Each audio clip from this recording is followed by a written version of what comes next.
What do I always say? Not everything is bad. There are some really good things to look forward to in the comic book space. And I'm going to go to an article from fandompulse.com. And this article is dealing with Marvel Rivals. Now, I haven't played Marvel Rivals myself personally, but I know many people who have played this game and they swear by it. They say this is one of the best games that cover superheroes in a long time. And I've heard that consistently. And there's a consistency to the quality, I guess, in the characters and the designs that people are really loving. So let's get to this article, fandompulse.com. You see the title. As I said, definitely exciting things going on in the geek space. Marvel Rivals EP say respecting source material is a top priority when designing new heroes, to the point where they'll even bring a comic book historian when needed. Yo, I've said this. This needs to happen. Marvel and DC, Disney and Warner Brothers, they really do need to gather together a group of super fans, super geeks, comic historians. They are out there. There are many of them on YouTube. I am not one of them. I am an enthusiast, a geek, a comic lover.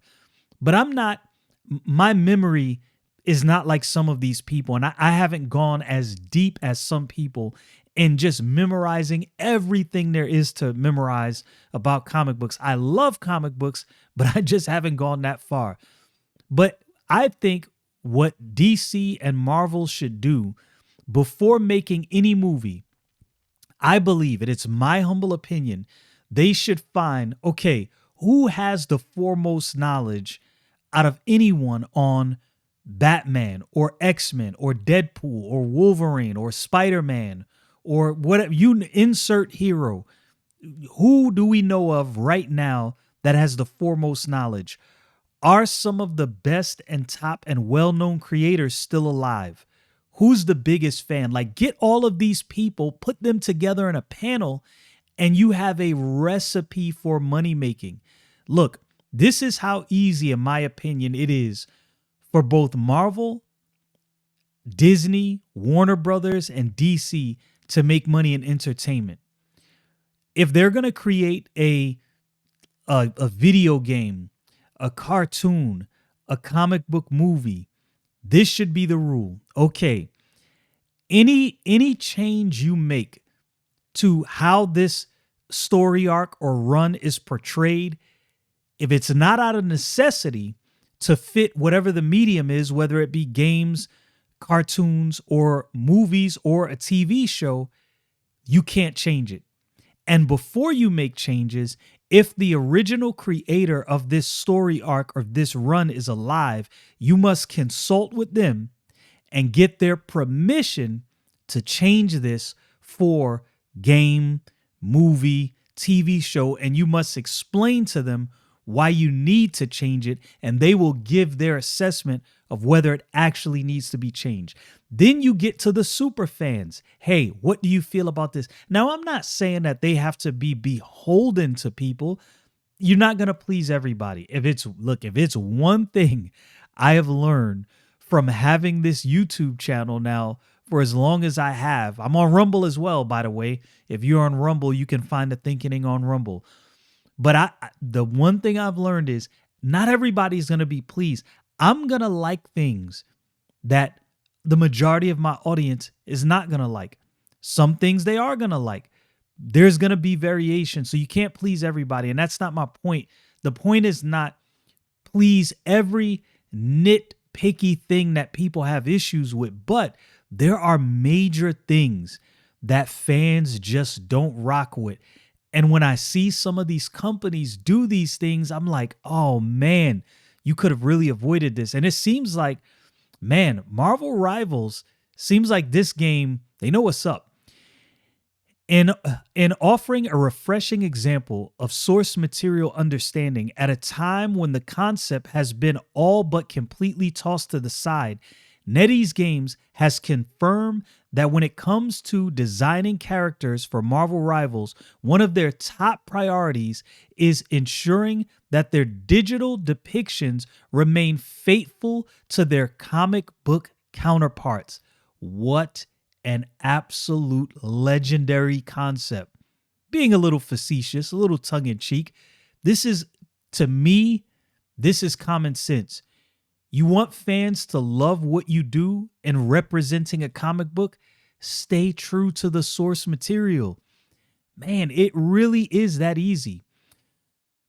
From alternate costumes like the Invisible Woman's Malice outfit or Star Spangled Avengers Captain America suit, to the inclusion of lesser known heroes like Jeff the Landshark or Cloak and Dagger, to small aesthetic details like Magneto's personal signature as featured on each character's respective in-game profile pages being written in Jonathan Hickman's wholly original Krakoan language, Marvel Rival shows an impressive and genuinely welcome amount of respect for the eponymous publisher's nearly 90-year history. 90 years is absolutely insane.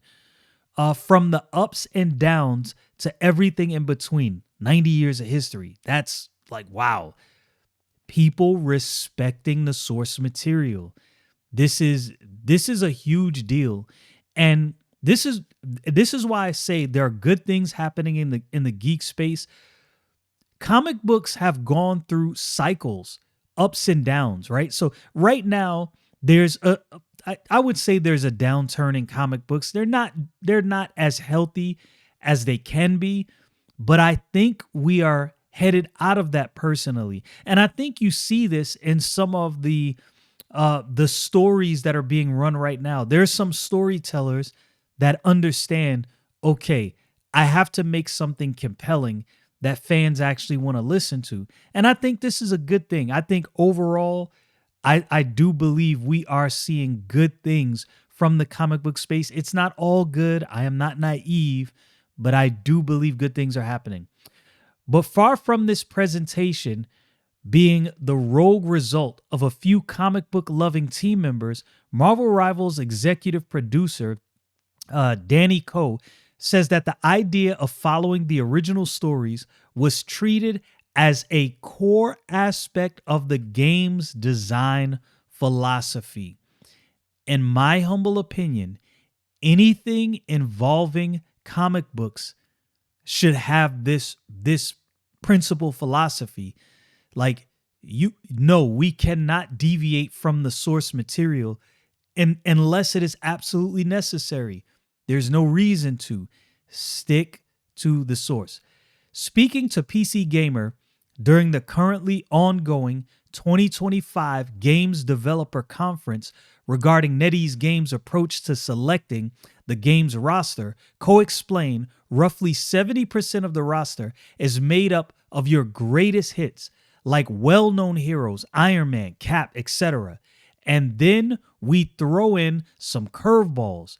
You might not even know who they are to make the roster more interesting. And this to me goes into, I think I've brought this up one time before. When a show, a movie, game, etc. digs deep into the comic book lore, that's when you know, oh yeah, these guys know what's up. They're paying attention. They're really paying attention. What we do is, whenever we have a character, we'll come up with a character background, who they are, and the comic references that appear in what they do. And we'll hand it over to the design team, he said. Then they'll come up with some ideas and we'll both agree on what their baseline is. When we feel good about the hero, we go into production. And as from this attention to comic book accuracy, only playing a role in a given character's visual and gameplay design, Coe also noted that the source material commitments also extended to their presentation to players. In other words, rather than trying to change the character to conform to their popular image, NetEase Games instead invites players to learn what their actual image is. And my goodness, I have said this before. To me, okay, Disney, Marvel, DC, Warner Brothers, are you listening? Here's how you could single-handedly make billions of dollars on your movies and also bolster your comic books. If let's say I'm not a fan of or I'm not a comic book reader, and let's say I go see this insert movie, whatever the movie is, and now I'm kind of interested. This movie was dope. I didn't know anything about this character. Like, I'll give an example just because I'm not a DC guy at all. I never have been, other than Batman being my favorite hero. And I know I always say that, but I want to make it known. If somebody said Blue Beetle, blah, blah, blah, blah, blah, I don't know much about Blue Beetle. I'm being honest. If I watched a movie and I said, yo, this movie is fire, this backstory, yo, let me go get the comic book, and the comic book matched what I saw in the movie, you've now created a new fan of this book that is going to be a continual purchaser. You've made money hand over fist. Man, this is really easy to do. Really easy to do. Let's see where I was at. Then the marketing team is like, okay, how do we present this to new players that might not know whose world this is? Do we need to explain it? Recall the EP? We have a comic historian come in. Yo, they get it. NetEase, they get it. They get it. And they're being repaid in kind. And I've said this time and time again. Wow, what is the thing that shocks me about this is so common sense to a comic book geek that you would think I'm another company outside looking at this. I'm like, yo, how are these dudes doing so well? Why is this so accepted by the geek community? Oh, they're just sticking to the source material. That's it. Boom, easy. Make it happen. And in applying this sense of celebrating the comic books to the roster's future, Cole told PC Gamer that rather than just throwing every character into the game and allowing for more than a few to share similar kits, Marvel Rivals would instead focus on making sure each playable hero or villain was unique in their own way. I love that. Nothing is out of the question for now, he admitted, in regards to potential roster picks. But we focus on making sure the characters are distinct from each other. For example, Hulk and Red Hulk roughly have the same silhouette, so we may not want to do that one. Yo, I understand. They understand. They're thinking past, like they don't have 2D thinking, right? Like all pun intended. They're thinking 3-dimensionally. They're like, okay, how would this affect this? How would this affect this? What do we need to do to mitigate that? Yo, I like what they're doing. I like what they're doing.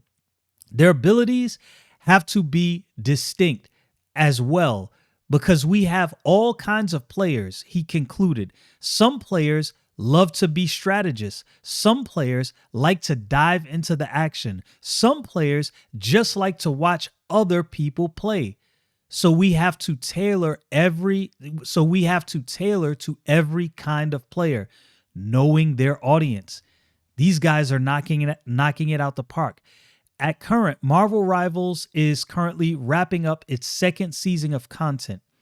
And while the game most recently saw the addition of each individual member of the Fantastic Four, Mr. Fantastic, the Invisible Woman, the Human Torch, and the Thing, word currently remains out on just who may be joining the fight in season 3. And I've actually read a couple different things about who could potentially be joining season 3. But yo, I'm telling you, man,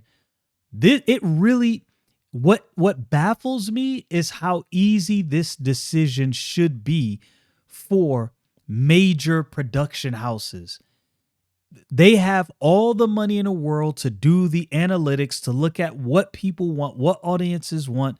To look, Marvel and DC, Warner Brothers and Disney, they go to all the biggest cons. They have people there. They see what geeks are interested in, what books they buy, who they're cosplaying as, what people are talking about. You have access to everything you need to know what the fans want. And like I said, this is exciting. This says there are, look, maybe the old guard is shifting, which I believe that is happening. New people are coming along that understand, okay, we need to right the ship. We don't want, Marvel and DC can fail. I don't personally want them to fail, nor do I celebrate that. I do not think that would be a good thing for anyone in comics. I think a strong Marvel and DC means a strong comic culture in general in, let's say, the Western market, the United States. And I think this is good. I think it works out for everyone. The more excitement there is around these big houses, the more attention is drawn to the independent houses. What is the saying? Rising tide raises all ships. And I think that's the best way to go.